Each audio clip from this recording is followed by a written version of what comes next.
Kita bertemu lagi. Topik kita pada hari ini adalah eh, tinjauan pustaka atau ini ya, kerangka teori. Tapi kalau di dalam skripsi sering disebut dengan tinjauan pustaka dan pengembangan hipotesis. Tujuan kita belajar pada hari ini adalah pertama, mendiskusikan perlunya kerangka teori dalam penelitian deduktif. Dua, mendeskripsikan 4 jenis variabel dan mengidentifikasikan dan mendeskripsikan 4 jenis variabel dan mengidentifikasinya, dan juga variabel yang berhubungan dengan situasi tertentu. Keempat, mengembangkan kerangka teori yang memasukkan seluruh komponen yang relevan. Kelima, mengembangkan uji hipotesis. Kelima, mendemonstrasikan tentang pentingnya peranan manajer dalam mengembangkan kerangka teori. Kita lihat ya sekarang pengantar atau pendahuluan. Pendahuluan di sini. Nah, kita baca dulu ya. Nah, setelah tinjauan ke teori atau kerangka teori literatur, maka Anda siap untuk mengembangkan kerangka teoritis. Kerangka teoritis adalah dasar hasil penelitian deduktif, hipotesis yang akan Anda kembangkan. Ya, indeed, tentunya pengembangan kerangka hipotesis, bukan kerangka teoritis, sangat penting dalam deduktif. Pengujian teori, penelitian kausal, ya,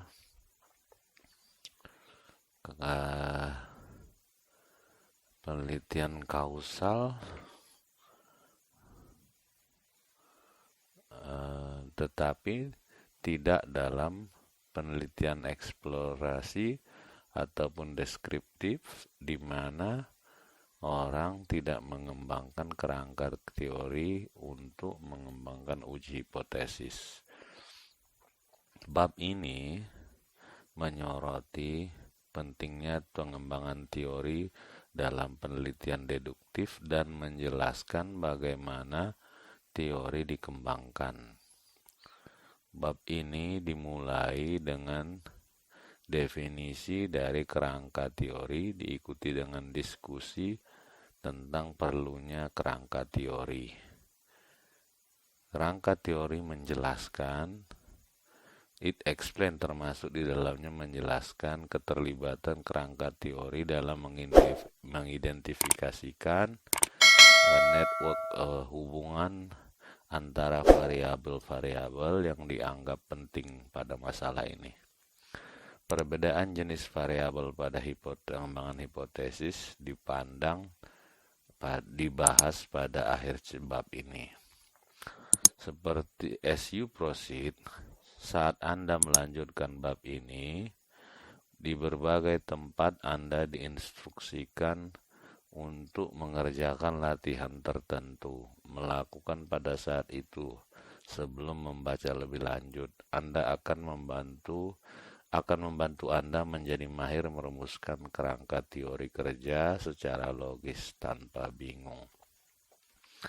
Perlunya kerangka teori. Nah, sebuah kerangka teori mewakili keyakinan Anda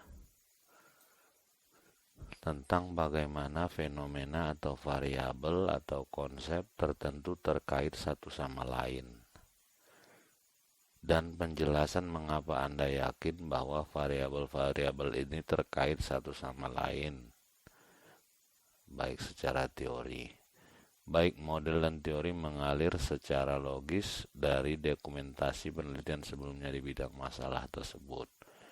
Mengintegrasikan keyakinan logis Anda dengan penelitian yang dipublikasikan, dengan mempertimbangkan batasan dan kendala yang mengatur situasi, sangat penting dalam mengembangkan dasar ilmiah untuk menyelidiki masalah penelitian. Proses dalam membangun kerangka teori. 1. Memperkenalkan definisi konsep atau variabel dalam model Anda. 2. Mengembangkan model konseptual yang memberikan representasi deskriptif dalam teori Anda. 3. Muncul dengan teori yang memberikan penjelasan untuk hubungan antar variabel dalam penelitian dalam model Anda. Dari kerangka teori, kemudian hipotesis yang dapat diuji dapat dikembangkan untuk memeriksa apakah teori yang Anda valid atau tidak. Hubungan yang dihipotesiskan kemudian dapat diuji melalui analisis statistik yang sesuai. Oleh karena itu, seluruh proyek penelitian deduktif bertumpu pada dasar kerangka teori.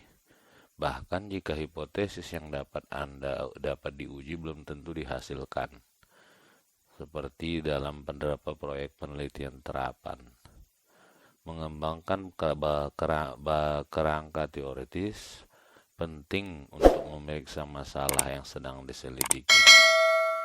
Karena kerangka teori melibatkan identifikasi hubungan antar variabel yang dianggap penting pada penelitian atas masalah tertentu, sangatlah penting untuk memahami what a variable mean. Apa arti variabel tersebut dan apa jenis variabel tersebut.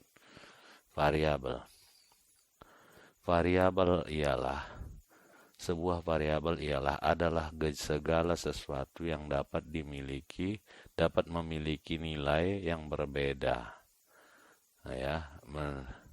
On differing and varying value, dapat memiliki nilai yang berbeda dan bervariasi. Nilai-nilai dapat berbeda, bervariasi waktunya untuk objek yang sama atau orang yang sama atau waktu yang sama.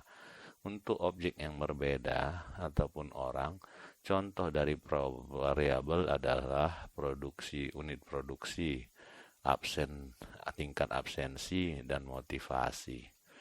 Ini ada contohnya, nanti kalian baca sendiri.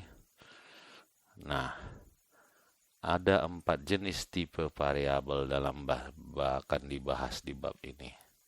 Pertama, variabel dependen atau dikenal sebagai variabel kriteria.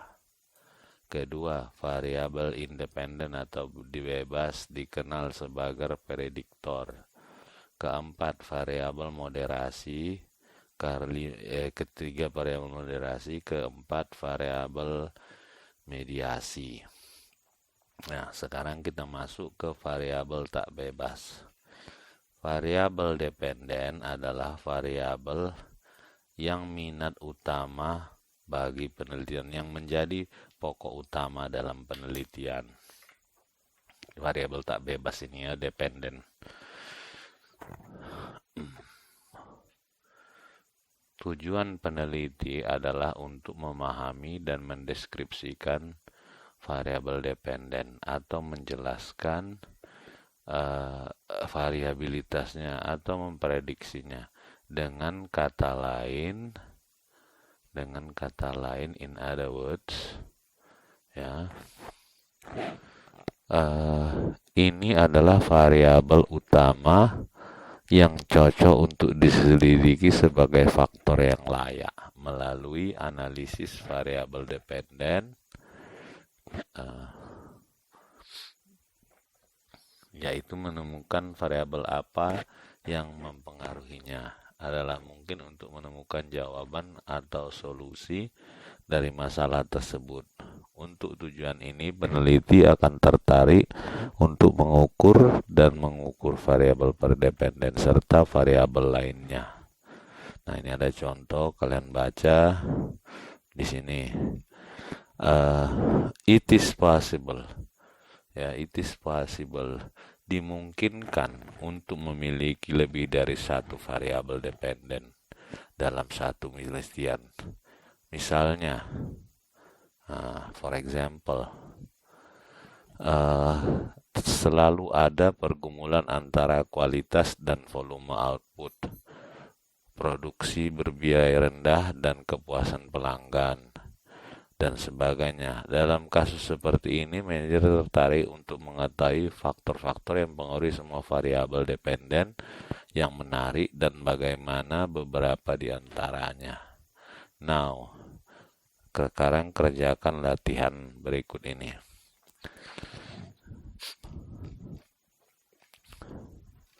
Latihan 51. Penelitian dalam keuangan pribadi menunjukkan bahwa terlalu percaya diri dapat menyebabkan investor kurang bereaksi terhadap informasi yang baru. Nah, apa variabel dependennya di sini? Tentunya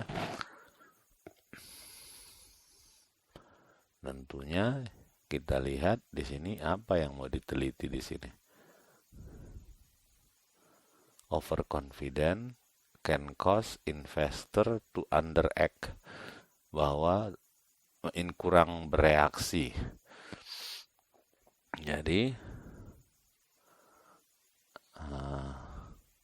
pengaruh ke overconfident terhadap underact investor. Jadi ya dependennya underact investor. Kedua, seorang manajer pemasaran percaya bahwa membatasi ketersediaan produk meningkatkan keinginan produk. Nah, pengaruh ketersediaan produk terhadap keinginan atau keinginan terhadap produk. Maka yang menjadi variabel dependennya adalah keinginan terhadap produk. Nah, kita lanjut lagi. Variabel bebas atau independen. It is generally, umumnya diduga bahwa variabel bebas adalah salah satu yang mempengaruhi variabel dependen baik secara positif atau negatif. Artinya, ketika variabel independen ada, variabel dependen juga ada. Dan dengan setiap satuan kenaikan variabel independen, maka terjadi kenaikan atau penurunan variabel dependen. Dengan kata lain, varian dalam variabel dependen diperhitungkan oleh variabel independen.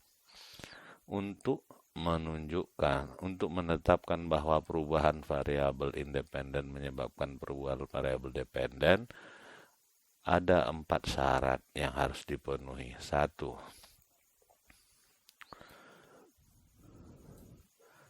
Variabel bebas dan variabel tidak bebas, independen dan dependen, harus saling melengkapi. Dengan kata lain, perubahan pada variabel dependen harus dikaitkan dengan perubahan pada variabel independen. Kedua, variabel independen harus mendahului variabel dependen. Dengan kata lain, harus ada urutan waktu di mana keduanya terjadi, sebab harus terjadi sebelum akibat. Nah, betul juga. Independen itu sebab, dependen itu akibat. Nah, nomor 3. Tidak ada faktor lain harus menjadi kemungkinan menyebab perubahan variabel dependen. Oleh karena itu, peneliti harus mengontrol pengaruh variabel lain. Keempat, diperlukan penjelasan logis dan harus menjelaskan mengapa variabel independen mempengaruhi variabel tak bebas. Nah, ini soalnya ini nanti kalian baca coba sendiri. Nah, kita masuk ke variabel moderasi. Nah, variabel moderasi adalah salah satu yang memiliki efek kontingen yang kuat pada hubungan variabel independen dan variabel dependen. Artinya, adanya variabel ketiga atau moderasi mengubah hubungan asli antara variabel bebas dan variabel tidak bebas. Ini menjadi jelas melalui contoh berikut ini. Ini kalian baca. Nah, kita lihat. Seperti dalam kasus di atas, setiap kali hubungan antara variabel bebas dan variabel tidak bebas menjadi kontingen atau bergantung pada variabel lain, kami mengatakan bahwa variabel ketiga memiliki efek moderasi pada hubungan variabel independen dan variabel dependen. Variabel yang memoderasi hubungan adalah dikenal sebagai variabel moderasi. Contohnya kalian baca. Selanjutnya adalah distinction, perbedaan antara variabel bebas dan variabel moderasi.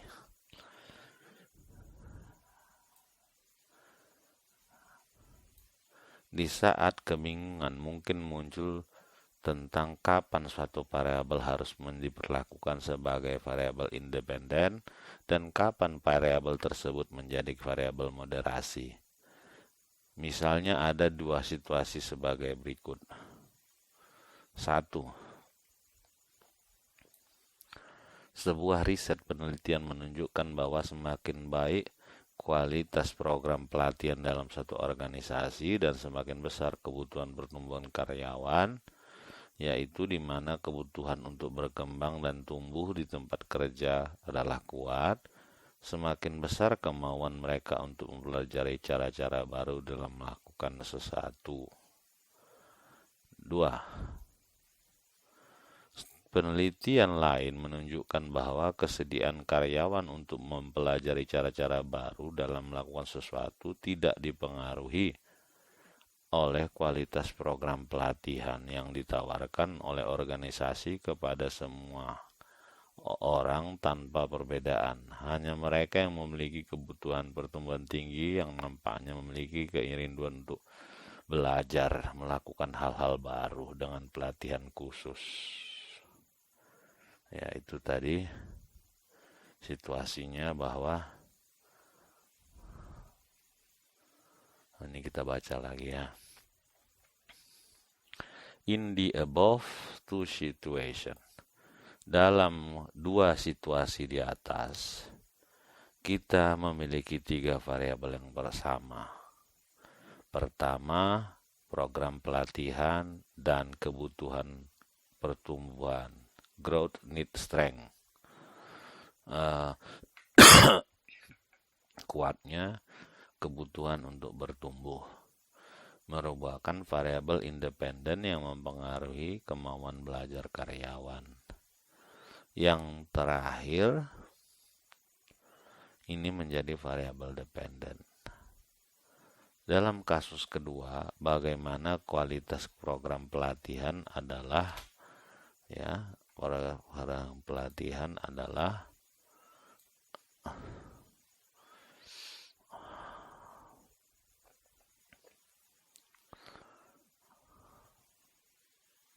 dalam kasus kedua, kualitas program pelatihan adalah variabel independen, sementara variabel dependen adalah sama. kekuatan kebutuhan pertumbuhan menjadi variabel moderasi. Dengan kata lain, hanya mereka yang memiliki kebutuhan pertumbuhan tinggi yang menunjukkan kemauan dan kemampuan beradaptasi dengan lebih besar untuk belajar melakukan hal-hal baru ketika kualitas program pelatihan ditingkatkan. Dengan demikian, hubungan antara independen variabel dan dependen variabel menjadi bergantung pada keberadaan variabel moderasi. Nah, sekarang kita masuk ke variabel mediasi. Apa itu variabel mediasi? Ya, variabel mediasi atau disebut juga variabel intervensi, ya, adalah salah satu permukaan antara waktu independen variabel mulai beroperasi untuk mempengaruhi variabel dependen, dan pada waktu pengaruhnya mulai dirasakan. There is thus a temporary. Jadi terdapat perbedaan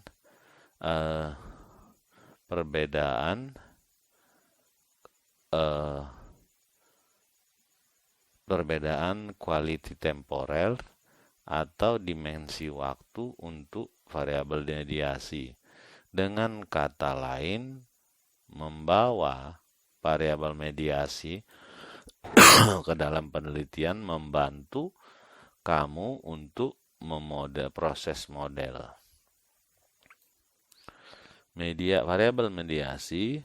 Permukaan variabel mediasi adalah fungsi variabel independen dapat beroperasi dalam situasi apapun. Ya. Minum dulu lah.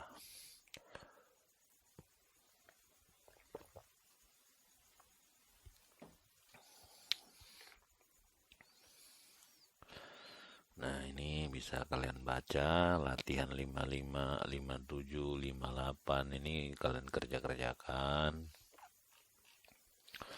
Nah, 59.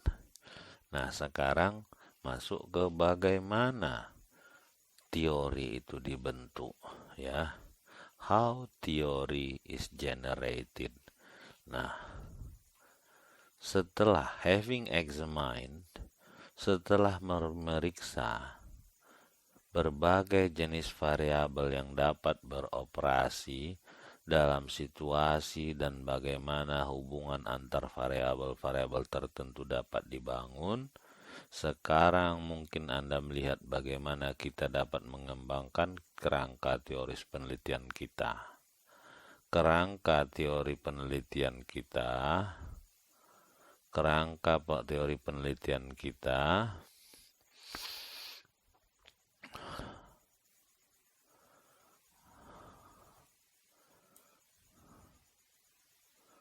mananya nih? Ini tadi ya. Biar saya ulang aja. Setelah memeriksa berbagai jenis variabel yang dapat beroperasi dalam satu variabel situasi dan bagaimana hubungan di antara variabel tersebut dapat dibangun, sekarang mungkin kita dapat melihat bagaimana kita dapat mengembangkan kerangka teoritis bagi penelitian kita. Ini sangat penting ya. Kadang-kadang orang menulis tinjauan pustaka atau teori-teori pendukung itu asal-asal aja. Padahal ada caranya. Ya, kita lanjutkan. Kerangka teori adalah fondasi yang mendasari seluruh proyek penelitian deduktif. Ini adalah jaringan asosiasi yang dikembangkan, dijelaskan, dan diuraikan secara logis antara variabel-variabel yang dianggap relevan dengan situasi masalah dan diidentifikasikan melalui proses seperti wawancara, observasi, dan tinjauan pustaka. Nah,